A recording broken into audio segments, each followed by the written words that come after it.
आज आयुर्वेद दिवस पर पीएम मोदी ने 2 आयुर्वेदिक संस्थान का किया उद्घाटन। जामनगर, जयपुर में 2 आयुर्वेदिक संस्थान की शुरुआत की। पीएम मोदी ने कहा, आयुर्वेद भारत की विरासत, देश की आरोग्य नीति का है अहम हिस्सा। पूर्व राष्ट्रपति बराक ओबामा की किताब में राहुल गांधी का जिक्र, टिप्पणी पर बीजेपी नेताओं ने कसा तंज। नकवी बोले, आजकल उनकी बेवकूफी के चर्चे हर जुबान पर हैं और सबको मालूम है, सबको खबर हो गई। अयोध्या में भव्य दीपोत्सव का आयोजन। आज दोपहर 3:30 बजे मुख्यमंत्री योगी आदित्यनाथ रामलला के करेंगे दर्शन। रामलला के सामने दीप जलाकर सीएम योगी दीपोत्सव का करेंगे शुभारंभ। साथ ही रामायण के 11 प्रसंगों पर आधारित निकलेगी झांकियां। ममता सरकार पर हमलावर हुई बीजेपी। गुरुवार को पश्चिम बंगाल में प्रदेश अध्यक्ष दिलीप घोष के काफिले पर पत्थरबाजी की घटना से हुई नाराज। बीजेपी ने राज्य में राष्ट्रपति शासन लगाने की मांग की। ओवैसी ने किया बंगाल में चुनाव लड़ने का ऐलान। ओवैसी की एंट्री से बंगाल में राजनीति की लड़ाई तेज। टीएमसी बोली, एआईएमआईएम के लिए आसान नहीं होगा मिशन बंगाल।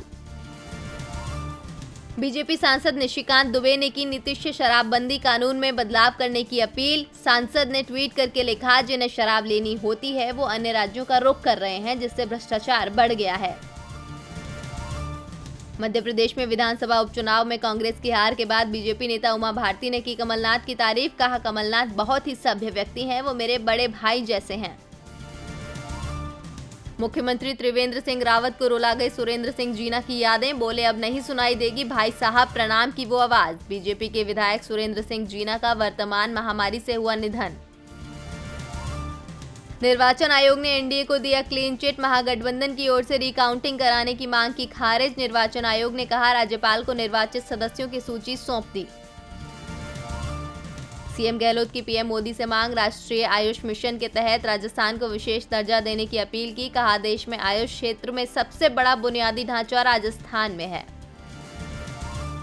और पाकिस्तान की राजनीति में मचा हंगामा। पाकिस्तान के पूर्व प्रधानमंत्री नवाज शरीफ की बेटी मरियम नवाज शरीफ ने इमरान सरकार पर लगाए गंभीर आरोप। कहा, जेल के बाथरूम में भी थी मुझ पर नजर, लगाए थे हिडन कैमरे। अमेरिका में राष्ट्रपति चुनाव में अभी भी हार नहीं मान रहे ट्रंप। वोटिंग सिस्टम पर लगाए 27 लाख से ज्यादा वोट डिलीट करने का आरोप। डोनाल्ड ट्रंप ने ट्वीट करके कहा कि डेटा एनालिसिस ने पाया कि पेंसिल्वेनिया के 2,21,000 वोट राष्ट्रपति ट्रंप के खाते से बाइडेन को भेजे गए।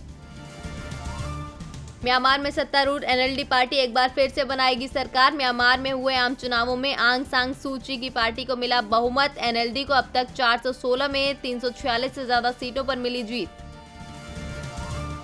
और लीबिया के खोम्स तट के पास नाव टूटी, 74 प्रवासियों की अब तक मौत। 1 अक्टूबर से लेकर अभी तक क्षेत्र में नौका टूटकर डूबने की ये कम से कम 8वीं घटना।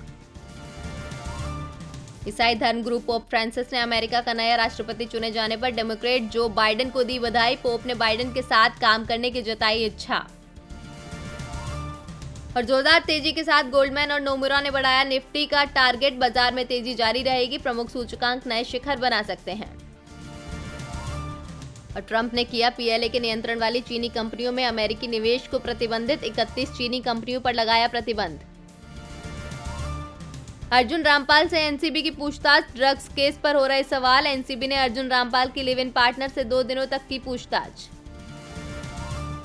और अक्षय कुमार और कियारा आडवाणी स्टारर फिल्म लक्ष्मी को विदेश से भी मिला प्यार। विदेशों में मार्च के बाद रिलीज होने वाली पहली बड़ी फिल्म है लक्ष्मी। 9 नवंबर को ओटीटी पर रिलीज हुई फिल्म लक्ष्मी।